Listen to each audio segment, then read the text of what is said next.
heavy clapping and some loud cheering for the wonderful Glenn Hamilton. Hey.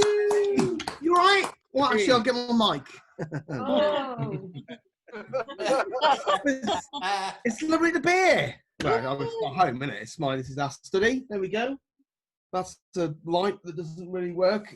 But no, it's not. I mean, I chose it for fuck's sake, so why wouldn't we be here? It's the best one in the catchment area with the size garden we were looking for. I'd rather be next door. We've decorated that, and the plug situation here is utterly disgusting. But apart from that, it's great to be here.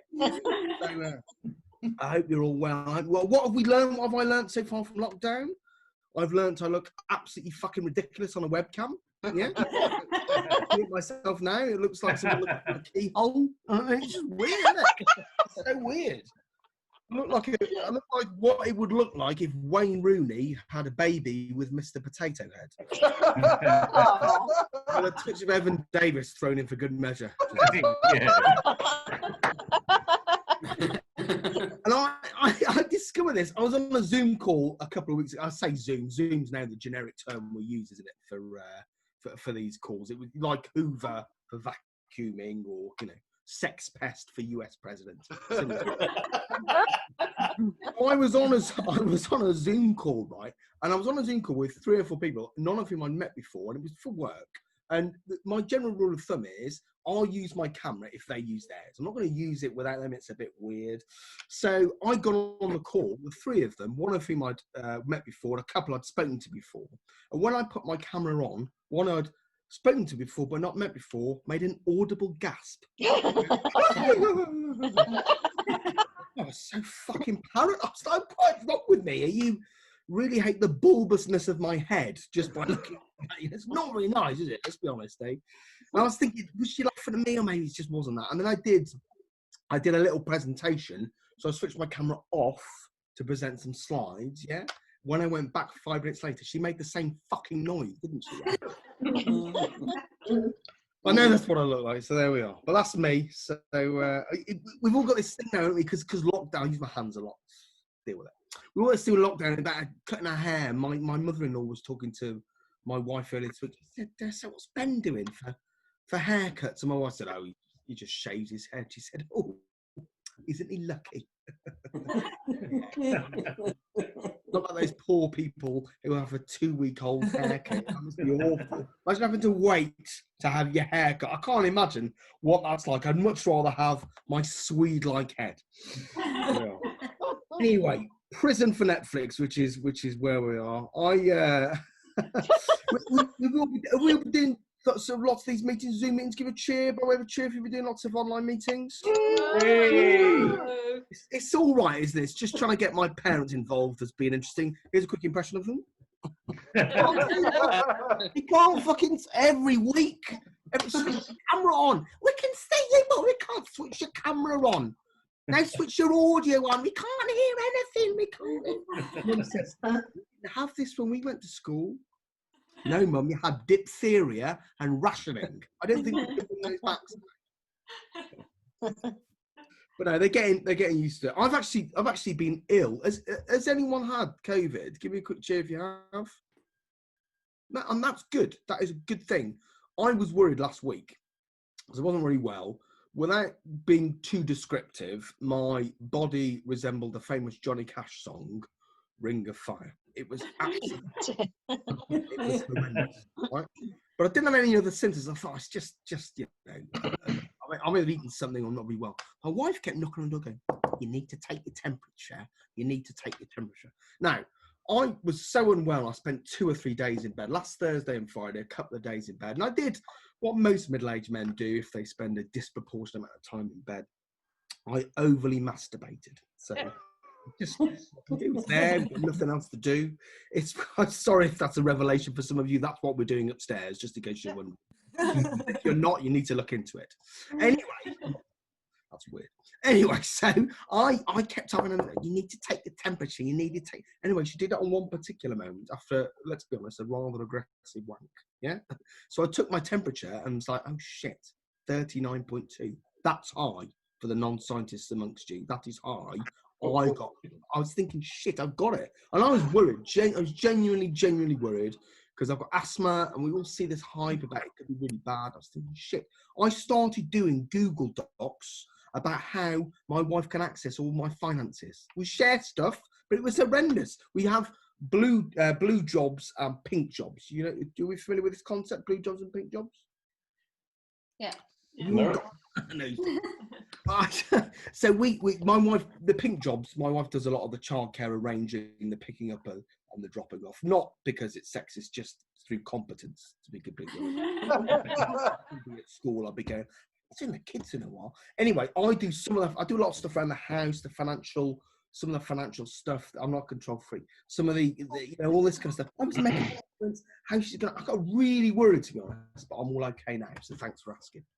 It's a bit of new material that may never grow old. Anyway, on there. Just let that finish. My sister is a doctor, right? So she's a proper doctor.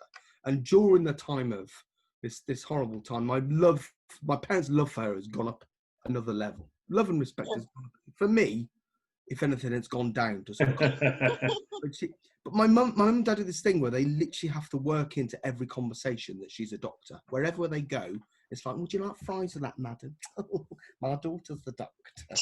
And then she's right, oh, my daughter's the doctor. Hi, I'm David Tennant. Oh, my daughter's the doctor. It's every time they do it. They're on a plane once coming back from holiday, and someone was taken ill, and they announced over the tannoy, we are looking for a doctor. My daughter's the doctor. My daughter's. Is she on the plane now? Yes, they might survive. So anyway, they go around telling everyone that my sister's a doctor. They've been doing it more and more now. And shortly before lockdown, we thought lockdown's probably going to happen, so we need to upgrade my parents' phones. That sounds patronising, but they had old shitty phones. So we said, look, let's go on the Carphone warehouse. So I went on the Carphone warehouse with my mum, and I said, here you go, look, this is a good one, Huawei. That's one you should use. Oh, no, I don't use that then. Why not, mum? Oh, no. I don't want the Chinese government listening into what I say. Mum, you struggle to get dad to listen. What are they going to do? Oh, she's going out there, Mrs. Harrington. She's out. She's off to Tesco's. She's going to Tesco's. She's in the quiche aisle. She's just got a quiche. Must be coughing. Right? Oh, she just told 2 people her daughter's a doctor. Yeah. Not going to give a shit, are they? It's all true. It's all true. But my mum grew. Have we got any Methodists listening? Any Methodists? It's too close to fun, isn't it? Because you don't know about Methodism. Certainly, as my mum was a Methodist, she grew up a Methodist, and basically the way that they interpreted the Methodist part of religion was no fun, no fucking fun, no fun, no sex, no drugs, no alcohol. Yeah. I mean, that's a bad Saturday night if you don't get those 2, isn't it? They're none of that at all. So she really, didn't really have a particularly pleasant child. I mean, I was thinking back to this, the sort of thing, like no swearing. Man's not able to swear. There's no mooning. Do you remember that? It's gone out of date a bit now, but mooning was great when I was growing up. Absolutely. I spent half my teenage years with my arse. It's a beautiful moment. Mooning's great. Good all thing about mooning. And, like I remember when I first discovered that you could tuck your penis in between your legs and it looked like a vagina. It was a beautiful moment, eh? My first sexual experience. So, slightly crude, that one. But anyway, the point is, all of these things that she didn't have. But the one thing they were very keen on was cleanliness. So my mum's often given questions, have you washed your hands? That's all she ever asks. Have you washed your hands? So let's look at it now. The lockdown is perfect for them, isn't it? You can't go out, you can't have any fun. Absolutely loves it. When my mum was 21, she went to a pub for the first time, right? First time she'd been to a pub with my auntie, her future sister-in-law, and this was in Stoke-on-Trent, yeah, in 1967, and she had a bitter lemon, yeah, 1967, Summer of Love. 1967, Summer of Love. A lot of women were battered away more wayward knobs than a blind door fitter. And my mum had a bitter lemon. And she went home. This is a true story. It's a little bit sad, but it's true. She went home and my dad discovered that she'd been to this pub. And he genuinely called her a woman of the night by going to a pub. A whore. He called her a whore. You know, she had noshed off 2 sailors, but that's. I'm joking. You're not going to get sailors in Stoke-on-Trent, are you? Probably soldiers. So that's my reckoning. I think if you want to enjoy lockdown, become a Methodist, and then it will be brilliant. So there, guys. Look, I think that's pretty much my time. I've got nothing else to do. I've got loads of things to tell you, but to be honest, we've all got stuff to do, haven't we? Actually, no, we haven't. So we are. But you lot have all been lovely. It's the first time I've done this, but thank you so much for coming. Thanks for supporting live comedy. We'll be back, I'm sure, in some other form physically, but when we're not, enjoy this. Thank you for organising it, guys. Ben Harrington, everybody, one more time. Yes. Summed it up beautifully, I think. Summed it up absolutely beautifully.